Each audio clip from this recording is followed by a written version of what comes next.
And in particular, today we look at this period of history in our community. I'm not sure if the slides are working. I hope they are, because I cannot see them. And if not, that's fine. It's not an issue. We will try and do without the technology. We used to do that before, so I'm sure we can. Those of you who used to use calculators can still add up, so at least our elders can. Alhamdulillah. Okay. So I want the very first slide for the organizers to say the Uganda Exodus 40 years on is really the subject. And today we remember those marhumin who came here as part of that Exodus to make a new life. And indeed, these are the marhumin we also remember, because our community has had numerous instances where we were displaced. We remember after the revolution in Zanzibar that Mu'mineen had to flee for their respect, for their izzat, for their lives, and they were displaced from Zanzibar. And then, of course, in 1972, which is 40 years from today, that we as a community were displaced from Uganda.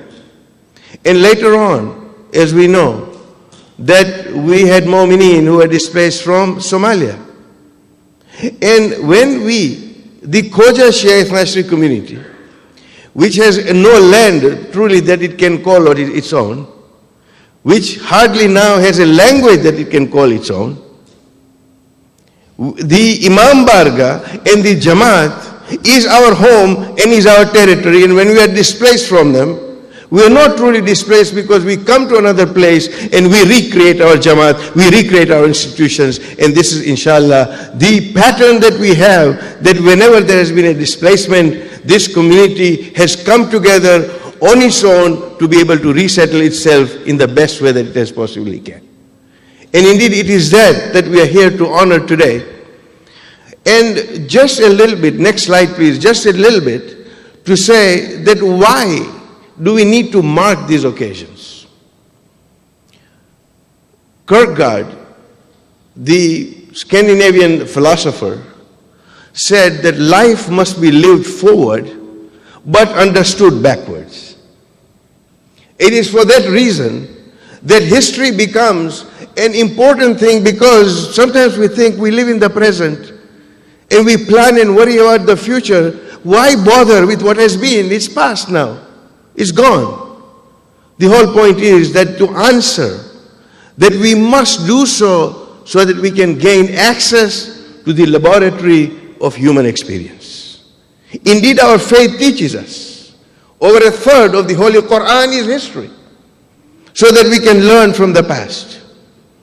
And Mullah Nasruddin had a wonderful way of expressing what Kierkegaard said, that life must be lived forward but understood backward, because Mullah had an answer for every philosopher. Once he was seen riding a donkey backwards, and somebody said, Mullah, is that a way to ride a donkey? He said, yes, it's that, that I'm more interested in where I'm coming from than where I'm going. The idea of history becoming so important. And therefore, why should we concern ourselves to perpetuate the existence and development of the community is another question that we need to answer from history. What if we were to cease to exist as a community as such? These are the questions which become the incubator of our human experience, and particularly as the Khoja Shia Ethnic community. That from Hindus, we perhaps became Ismaili, then we took on the path of the Jafri faith. There are some who converted to be Ahl Sunnah. So today we have the Ismailiya Khojas, we have the Ithnashariya Khojas, and we also have Sunni Khojas. And it's that development which is truly a path of faith that we took. It is not my intent today to delve into the history, because I'm going to, inshallah, talk about a book that has been written after over a century of our existence, which is the most comprehensive book on the history of the Khoja that we will talk about a little later. And I'm hoping that Nazmul Bhai has kept its promise, and we have a few copies fresh off the presses for the Mu'mineen to be able to partake and perhaps even buy them. But we began our journey of faith 400 years ago or more with Pir Sadruddin, but it was not until 1856 that you have someone like Mullah Qadar Hussain Karbalai, who opens a madrasa in Mumbai to do tabligh amongst our people. In 1872, Haji Devji Jamal brings Mullah Qadar Hussain Karbalai back, and that's where we started our basis of tabligh. And in 1901, a major conflict happened where we separated from the Aga Khan, and we had two of our people who were martyred because they took the path of Ahlul Bayt alayhimus salam. They were none other than Lalji Sajan and Hirji Ala Rakia, who were killed. And it was at that time, during that time, that the Jamaat in Mumbai was established. And once this cycle went on, the momentum began, and I say that the Jamaat fever kind of started spreading around the Khoja world, where we had the Jamaats being formed in Zanzibar and elsewhere. Indeed, the very first mosque that was established by the Khoja Shia Ethnicis happens to be in Zanzibar. And everywhere, the new Jamaat was being formed, and the movement became, going from the Jamaat Khana to the Imam Barga, began that track of our transformation towards the Jafri faith. These are the nuances of our history. This background was necessary to say that we took on a journey of faith. It was a journey of faith that we took as a community. And indeed, to do that, we needed certain instruments. And the book that I'm referring to is just being published today. In fact, this is the first public launch of that book, where in that book, the book, by the way, is called Endangered Species, and it is about the history and the journey of faith of the Khoja Shia Ethnic community. The book has 512 pages and over 2,500 references.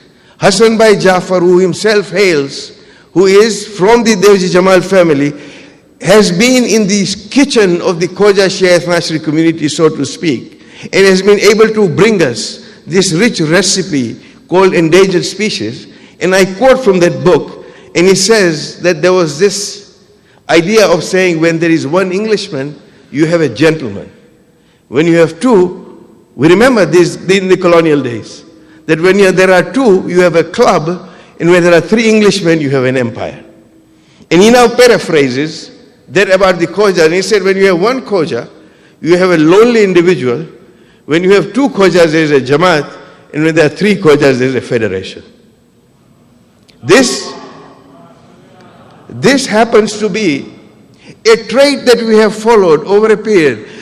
Toronto Jamaat has a rich history, and I'll go into that a little bit. But I have elders here who know much more about this. But every Jamaat that was formed in the same way that Mullah Qadar Hussain Karbalai taught us how to do that, that the Thursday night Dua Kumel program begins in a home, and that transports into a Jamaat, into a federation, into a people that we are. It is the phase of the Majlis of Imam Hussain alayhi salam and the Dua Kumel taught to us by Imam Ali alayhi salam to say, these are the blessings that we have which become the genesis of the formation of a community, and therefore this community is one that embarked on a journey of faith.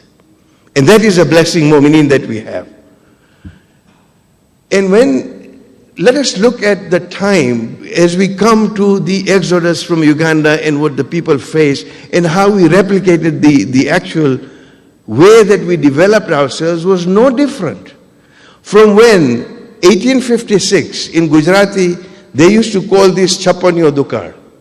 My elders would remember this, that 1856 was a period of trial and tribulations in Indian subcontinent, where the drought was such that either you died on land or you went across the ocean somewhere in search of some living and maybe perished at sea. That was a choice. And a lot of our people went forward towards the East African coast and further. And think of it.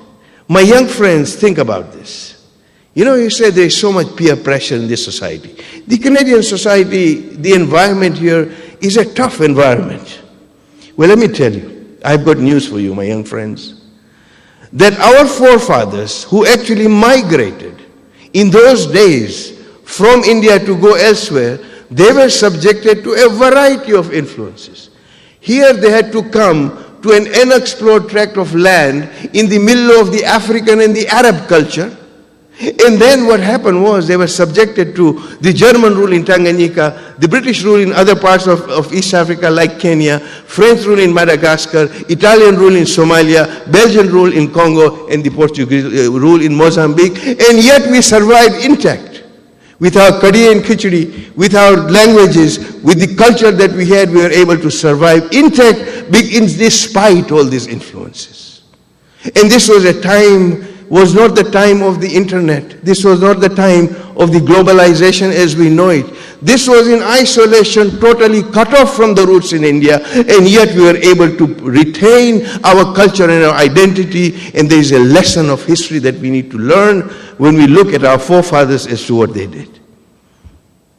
Of course, as I spoke, that from Africa around the world, that the upheaval in Zanzibar in 1964, in Uganda that we are here to talk about, in 1972, be it Mozambique, Madagascar, Congo, a wave of movement from the continent of Africa, even from Aden, actually took place. And of course, when we had the latest exodus that took place in 1990, when an entire community, Haji Sahib is sitting here, he will bear testimony that an entire community of 1,100 people were evacuated in a daring seaborne evacuation not known by any other community. It was, what was it? I began with the ayah to say that cooperate with each other, with bir and taqwa, and not with ism and udwan, not with sin and aggression. Mu'mineen, it is that level of compassion that we have for each other, where we cooperate in terms of bir and taqwa, in terms of goodness, piety, that brings us forth, and not cooperate with each other in sin and aggression. Mu'mineen, that is the story of compassion of this community. The compassion of the Khoja, Shia, Ethnic community for each other. You know the definition of compassion? Compassion is not pity. Compassion is not sympathy. Compassion is not many things that we sometimes think about. Compassion is something that we are taught by Allah subhanahu wa ta'ala that He is Rahman. Whether you believe Him or not, He is still going to give you a risk. Whether you benefit from somebody or not, and yet you are compassionate, you feel their pain, is something that means that's compassion. And the best example that we can see of compassion in any human being is the mother.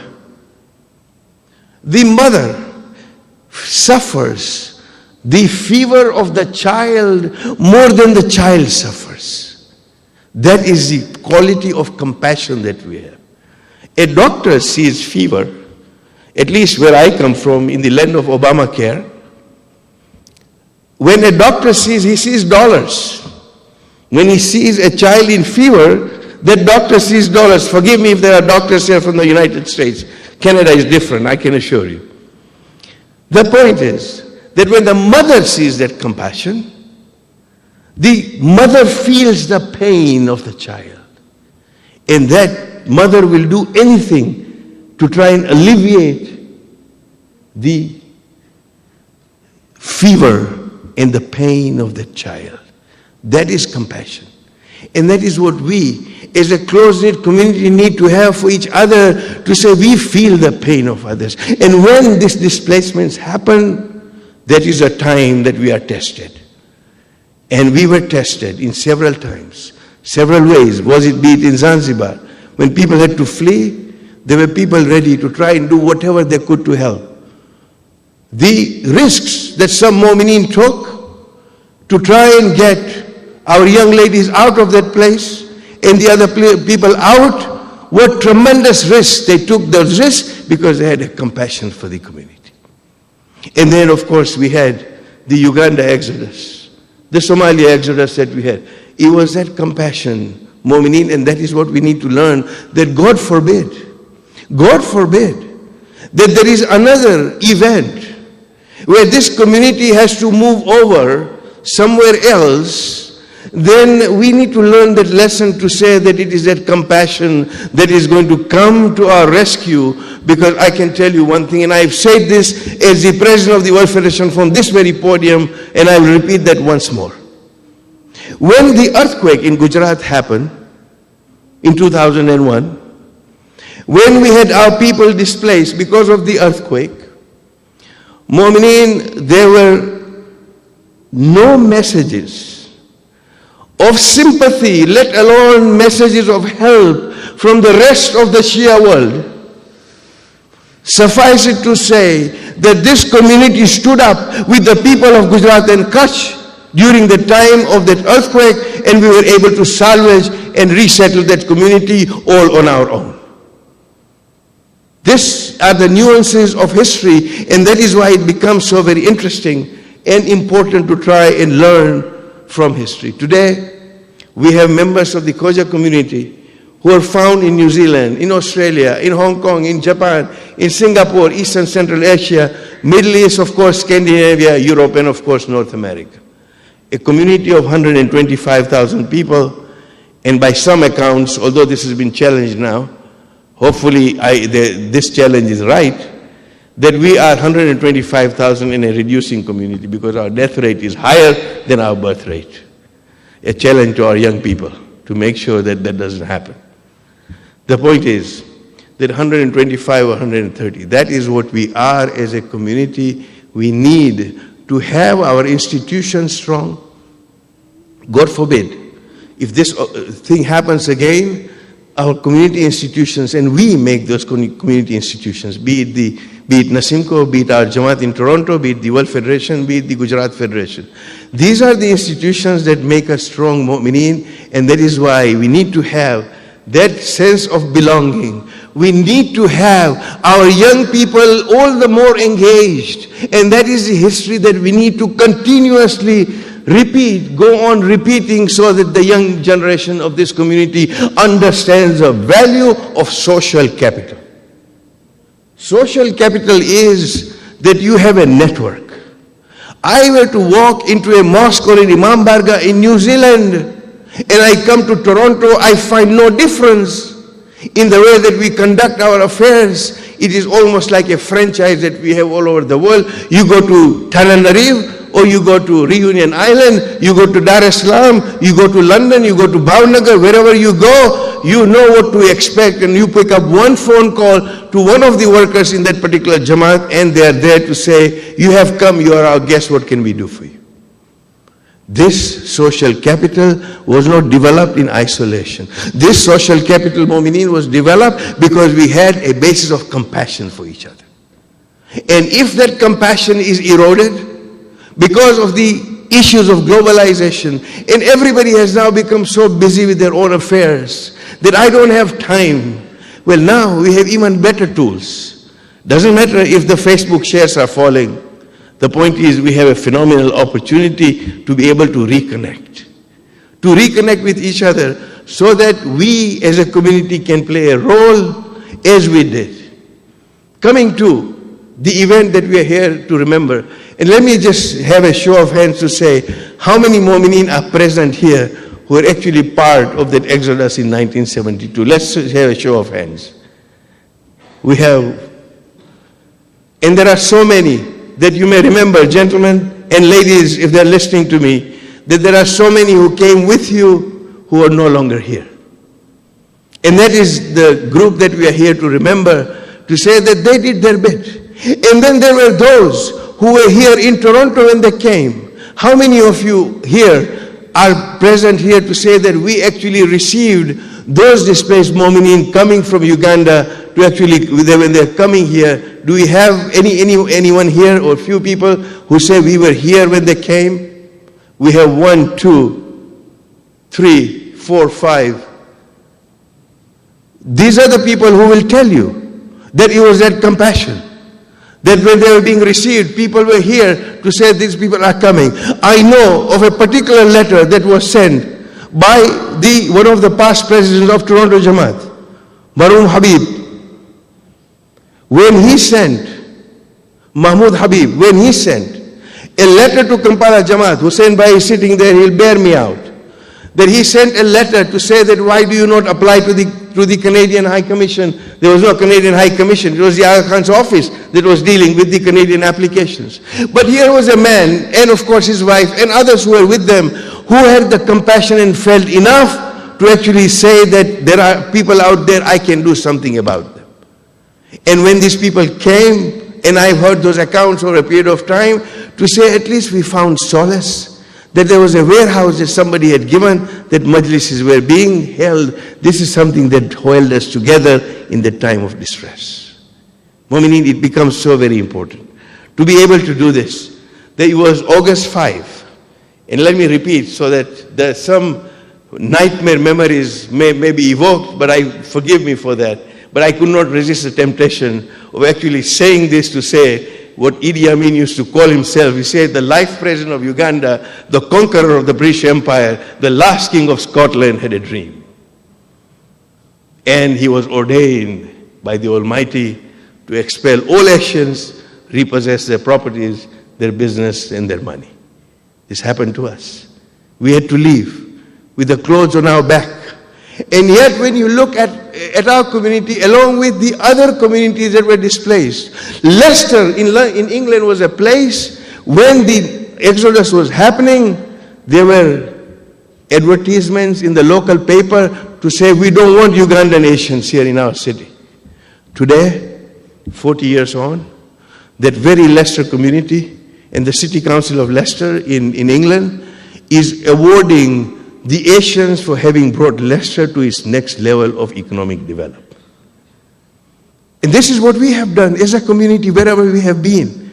Mu'mineen, this was Amin's thing to say. He said, and this is a quote from his speech, he said, Asians have kept themselves to themselves and as a community have refused to integrate with the Africans.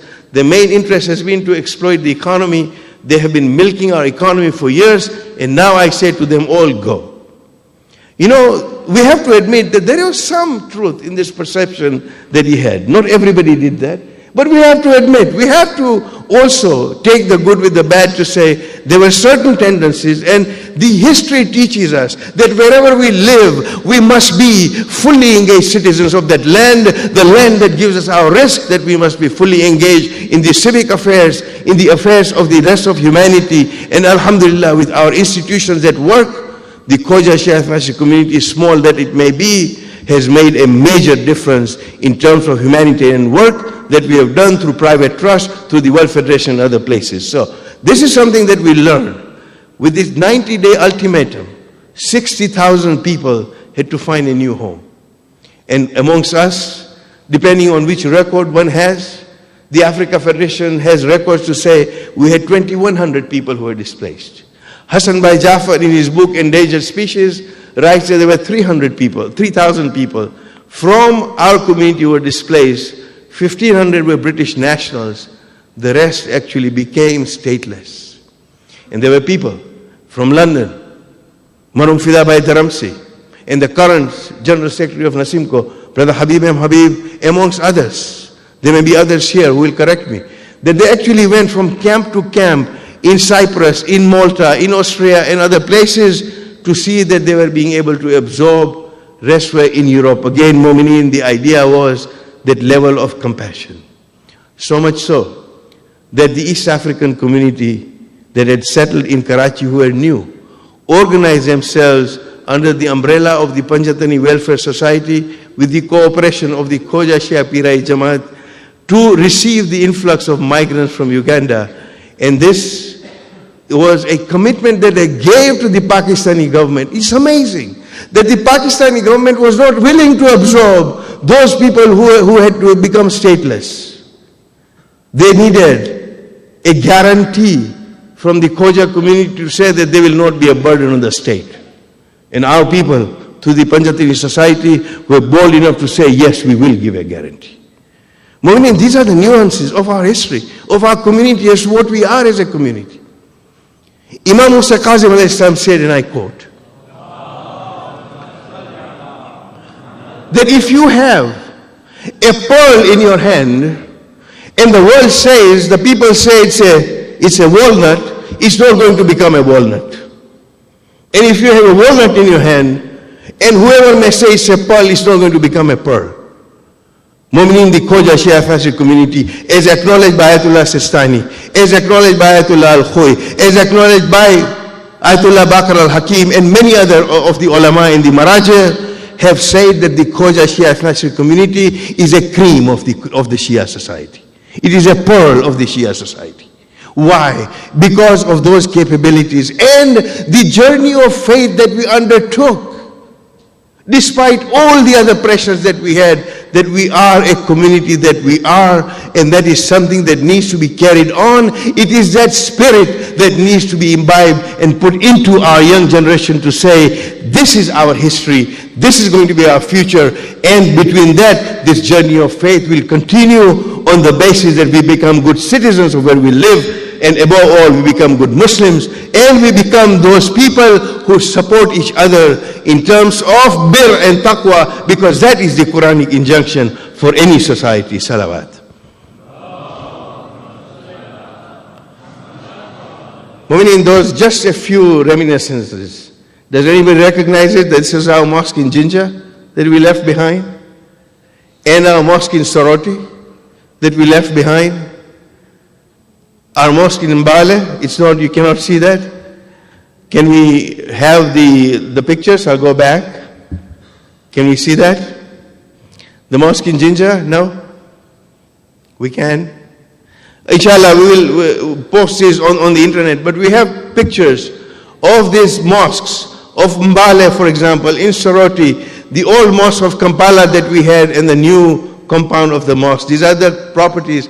These are the signs and the testament of a living community that was displaced and that had to go somewhere else. So, this Mu'minin is a history of our community. Now, here is a challenging thing.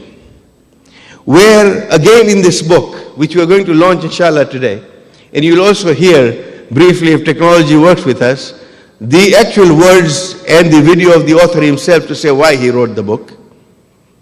But Hassan Bhai Jafar says in his book that I recall a migrant in the UK, a senior reflective migrant in the UK, and he quotes, he said, this gentleman told me, and Hassan Bhai, being a diplomat that he is, does not give the name of this gentleman. So that secret is between him and the gentleman. We will never know. But he said, Idi Amin, the president of Uganda, has deprived us of our wealth and properties and deported us from what we consider to be our homeland. And that was a fact. And then he prophesied. He said, Hassan Bhai writes in the book, that Ted Heath, the British Prime Minister, by giving us shelter in the UK, will end up depriving our progeny of our culture and our faith. Nothing could be further from the truth. When you look at the vibrancy of the community. Mu'minin, we have a pearl. Don't let anybody fool you. Any outsider fool you for their vested interests. To say that we are not a pearl as the Khoja Shia Fascist community.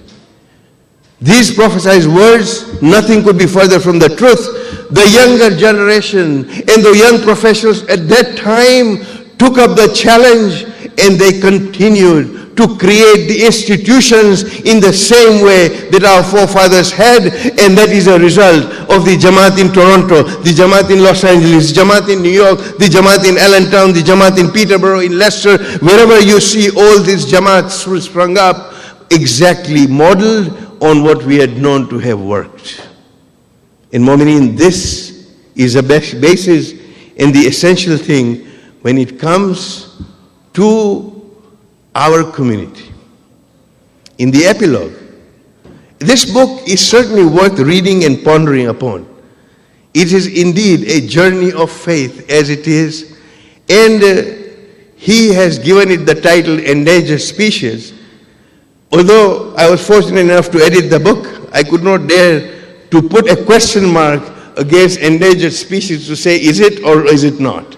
Because this is the author's prerogative to say this is an endangered species. Why? And he says this in his epilogue. And he says, language and culture are bonding forces that keep the communities united. With this trend now catching up, the remaining vestiges of a united and a progressive community held together as a result of cultural and ethnic bonds come under stress. As the cultural bond starts eroding, society begins to wither, ending up in diluting much of its original identity. Friends, my young friends, ponder upon this. Ponder upon the value of social capital that we have, the support system that we have. Let us not fritter what has been built upon by our forefathers with great trials and tribulations. You know, great men have to stand on the shoulders of even greater men to climb to where they are. These were the people with broad shoulders who had to come as a small dukawala, slept on the counter of that store. That is how we raised, so that we could see that we have a generation who has a better life than they did. They sold sim-sim, and they sold oil, and they sold things so that the children could go to the UK and elsewhere to get educated. Now it becomes a responsibility of the next generation, because I'm going to talk about and end on this note. Suffice it to say that the remarkable feature of this community has been that no sooner did we settle down in our new lands, as I said, we started engaging ourselves in creating this. Why? Perhaps it was a desire to reenact an external surrounding, to feel, as we were feeling homesick at home, then we created the environment so that we would not feel homesick. Mu'mineen, we need to remember something else too, and this is a message to my elders and my peers, to say that there may have been homesick centers at that time, because we were homesick. We wanted to create this. But the new generation, the millennial generation, what we call the digital natives, we, my peers and my group, we are digital migrants. You know, we actually came to the internet and other things from a typewriter, from a telex and things like that. The new generation growing up here, they have not seen any of this. This is what we call digital natives. They actually grew up with their iPads and their iPods and all that. Something needs to change. We cannot allow our centers to remain homesick centers. There must be wellness centers, spiritual wellness centers for our community. And indeed, that is a transition. That while we continue with our past, we take the good things, we do not put blinkers around us, that we do not change at all. The idea is to continue, to move on to be a progressive society in Mu'mineen. That is a pearl that we have. So, this is what I call my generation. A generation who came here either to the West, either for education or was part of the Exodus. You know, to paraphrase Shakespeare, he says some acquire greatness, some are born great, and some have greatness thrust upon them. Some of us tried to come to the West, we acquired the West. There is a generation that's growing up in the West. But we also have the people who came when they were displaced, they had the West thrust upon them. Whatever the case may be, our generation, my peers, those who are now going towards a social security, and there are so many that we have lost, people like Marhum, Johnny Karmali, amongst others, that this is a generation that is a sandwich generation. On the one hand, they are still obliged to look after their aged parents, and they are concerned about their children and even their grandchildren. And recently I was reading a blog by Salim Sachadina. I don't know whether he's here or not, but I quote him. I take the liberty of quoting him. In his blog he writes, he talks about these stars, this generation, his generation, my generation, Sheikh, your generation, our generation, Mohsin by our generation here. He says the early pioneers of this generation, the brave soldiers of our time, who carried the burden of the whole community that had settled in East Africa for centuries by uprooting it and re-establishing in the West, are now an aging group of soldiers with their heads held high and with dignity. It is true, those words are very true. That alhamdulillah we were able, in the service of Imam Zaman Ajalallahu Faraja Ta'ala, in the service of the community, for the pleasure of Allah subhanahu wa ta'ala, we did what we could. The idea is that A, we have a responsibility to pass this baton over to the next generation, and B, that we must now be flexible enough to give up the reins of power, if I may say so, the reins of that administration to the next generation so that it comes up and is able to continue at the same vein as we do. And when you look at all this, Mu'mineen, these are the nuances of our history. Therefore, is it any wonder that this engendered a fear in the minds of the Khojas losing their identity? Read this in the book, and it's got some good answers in the epilogue. Would this explain the persistent perseverance by us to remain within a well-knit framework of Jamaat's federation, guarding it so jealously, resisting any intrusion? Where do we go? What do we do? These Mu'mineen are the questions that we need to answer. And understandably, the new generation that we have is questioning the insularity of the community, while the old guard resists any change upon retaining what has worked well for the community for almost a century. These are the balances, Mu'mineen, that we need to make. It's an anthropological study to say, how does a community develop the way that we have? And the question is, where do we go from here? Where do we go from here? Should we concern ourselves to perpetuate our existence and the development of the community in its present form? What if we cease to exist as a community? And what is the vision that we have for our community? And Mu'mineen, that is an account of the journey of faith by the KSI community, and that is a book that has just been published, that is being first time being released here in the public. And if we have copies here, I would like to see if there is a copy, if we have been able to salvage it. He has. Haider Bhai, please recite aloud Nara Salawat to Haider Bhai.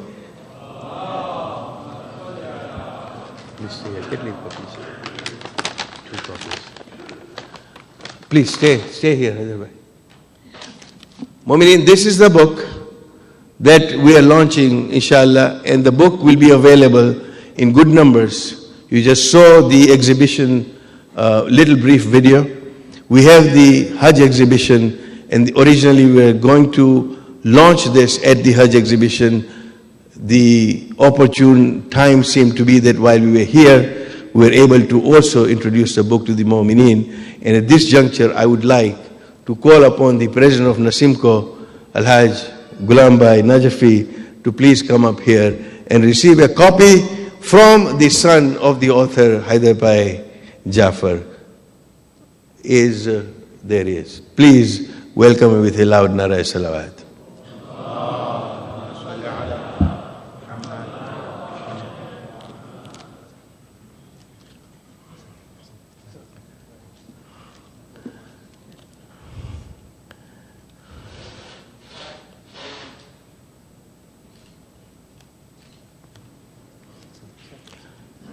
I would also like to call upon our President, Ali Raza Bhai Rajani, to come and receive this copy of the book from Haider Bhai.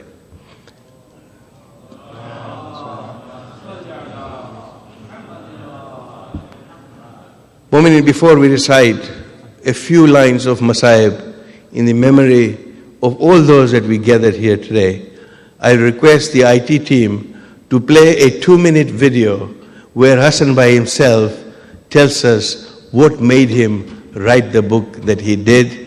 This book is over, as I said, 500 pages with 2,500 references, and is the most comprehensive book of the history of our community that exists today. So if we can play that video, please.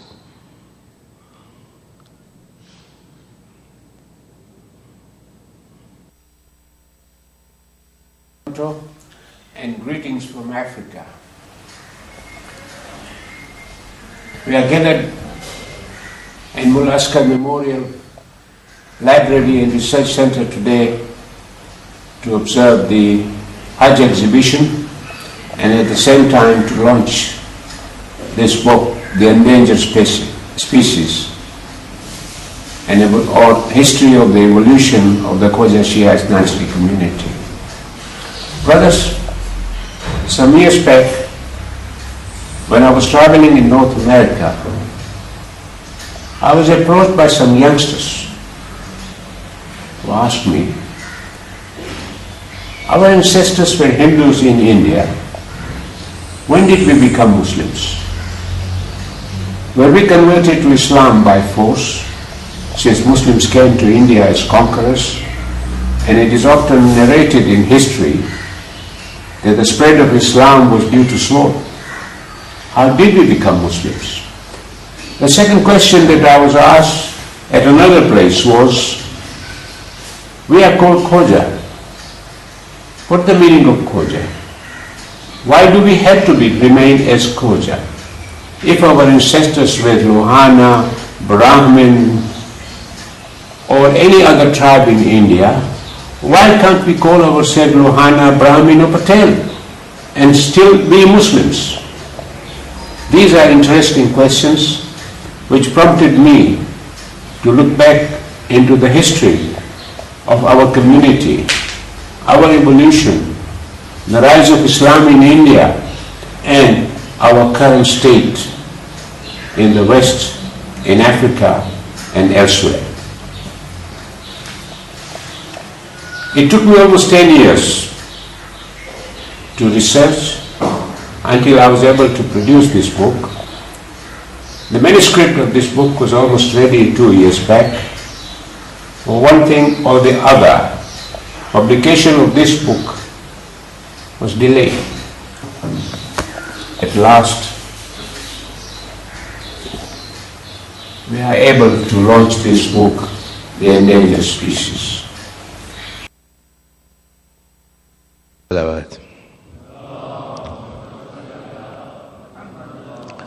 So, Mu'min, there you have it. You hear from the author. Hopefully, our community continues with the great habit, dare I say, of reading. Inshallah, that we will partake of this book. The book will be available at the bookshop here and elsewhere, at the Mullah Askar Memorial Center and other places. The centre of Kampala, Uganda's bustling capital city. Today, there's not an Asian face apart from mine in sight. But pre-1972, it was a very different picture. So where are we? We're on the main Kampala road. Very busy, as you can see. The road comes from Old Kampala, Bakuli, which many Indians would remember. My cousin Bharat Manik was also expelled by Amin. 5 years ago, he returned to Uganda to work as a teacher and says he can remember the streets as a child. And what I really remember is all I could see was Indian families walking around. There were very few local people at that time in the evening. You can see there are not many around now at all. On the 4th of August 1972, Idi Amin announced that Asians were milking the Ugandan economy. Within weeks, we were given 90 days to leave the country. Long queues formed outside the British High Commission, and by late September, 30 flights a week were leaving from Entebbe Airport for Stansted. I was only 2 when we left. Stories of that time have come second-hand. So I really wanted to see where I was born and where my father had run a shop in Uganda. And it was on a sugar plantation outside of Kampala. So I'm on the journey from Kampala to Kakira, just over an hour or so. It's a beautiful drive, but that hour feels quite long, actually, because it's quite nerve-wracking. I'm going to the place that I was actually born. I'm looking forward to seeing my dad's shop and maybe finding some people that remember him as well. I'm excited, but I'm quite nervous. We'll see what happens when we get there, I suppose. Henry, I'm Rufo. Yeah.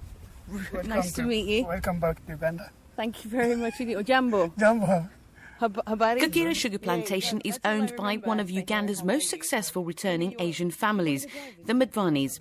They introduced me to one of their staff, Henry, who was a driver when my dad ran the shop all those years ago. About 47 years? Yes. This is a picture of my mum, again, much older. Yeah. Do you recognise her? That face I can remember. Honestly? Yes, I honestly remember that face. The face is not changed. He agreed to take me to the shop my father ran when he lived here. My name is Rupal. My papa Adukan Chalauta. My dad used to run this place, used to manage this place before 1972. And the experience was much more emotional than I expected. I could really imagine what it must have been like for my family to have left all this behind. To imagine that my dad was here, and just to know the silly things like the shelves are the same. My parents never came back, but some did. Nimisha Madvani's family owned this plantation. I had to ask if there was any truth in the accusation.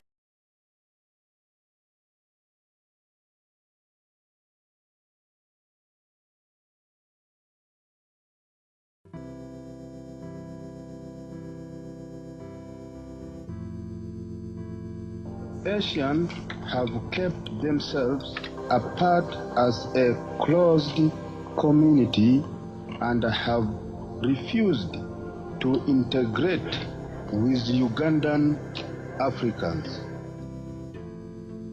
Idi Amin was a very calculating, cunning, and very devious person, but he had the habit and the knack of disarming his enemies until he had the opportunity of getting rid of them, perhaps physically. So he was a very clever man. He was intelligent, he was uneducated, he was brutal, he was ruthless, but he was effective in what he did for himself and his cronies. I have very tragic memories of Idi Amin because I can now reflect back on the bodies that I saw hanging from trees, the bodies, dead bodies in the rivers and the red water. And so don't have very fond memories of Idi Amin and what he did to the country. I think he just destroyed what is a beautiful, beautiful country. And to me, Uganda, and especially Mbale, is like heaven on earth.